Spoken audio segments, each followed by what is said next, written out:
କଥା ଟିକେ ବୁଝିବାକୁ ଚେଷ୍ଟା କରନ୍ତୁ। ଆମ ଅବସ୍ଥାଟା ଖାଇବାକୁ ମୁଠିଏ ଦାନା ମିଳୁନି। ଏବେ ମୋତେ କହିଲେ ମୁଁ କଣ କରିବି ସାର୍?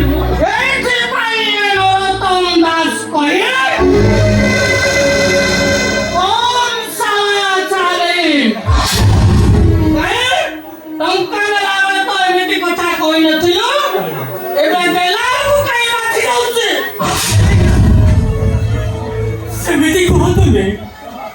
ଆମେ ଗରିବ ସତ, ଓଳିଏ ଖାଇ ଓଳିଏ ଉପବାସ ରହିପାରୁ, ହେଲେ କାରଣ ଋଣୀ ହୋଇ ରହିପାରୁନା। ଆଜ୍ଞା ମୁଁ ଆପଣଙ୍କୁ କଥା ଦଉଛି, ଆଉ ବର୍ଷଟିଏ ମତେ ସମୟ ଦିଅନ୍ତୁ। ଏଇ ବର୍ଷକ ଭିତରେ ମୁଁ ଆପଣଙ୍କ ସବୁ ଟଙ୍କା ପରିଶୋଧ କରିଦେବି।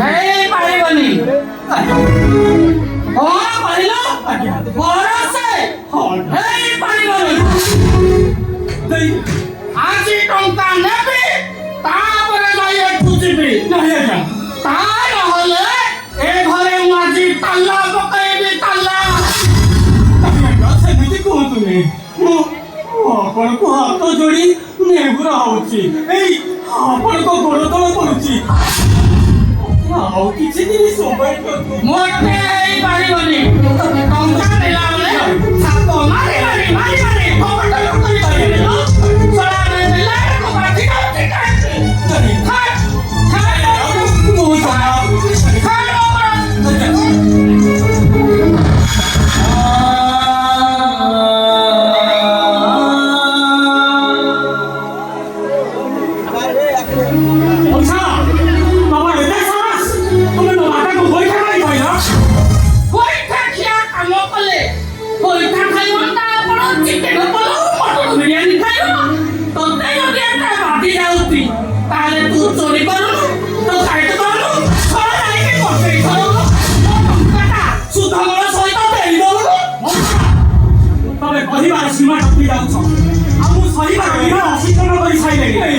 ଯେତେ ଶୀଘ୍ର ପାରୁଛ ଏ ଘର ଛାଡ଼ି ଚାଲି ଯାଅ। ଆଉ ତା ନହେଲେ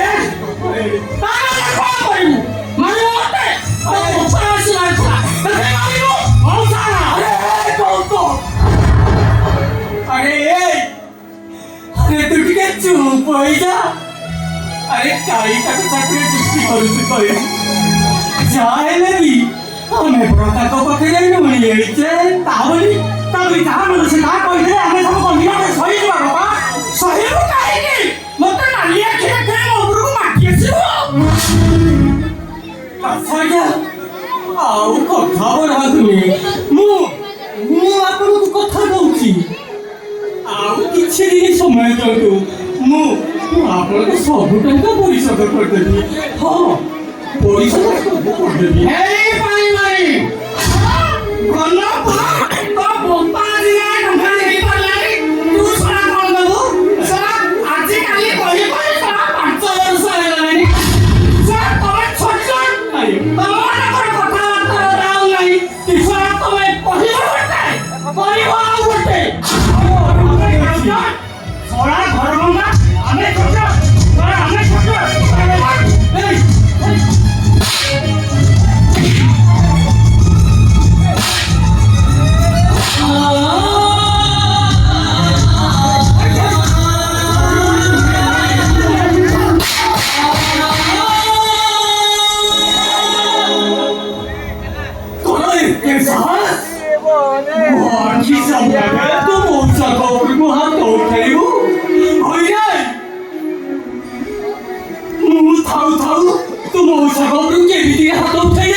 ଆଜ୍ଞା ମୋ ପୁଅର ଭୁଲ ପାଇଁ ମୁଁ ଆପଣଙ୍କୁ କ୍ଷମା ମାଗୁଛି।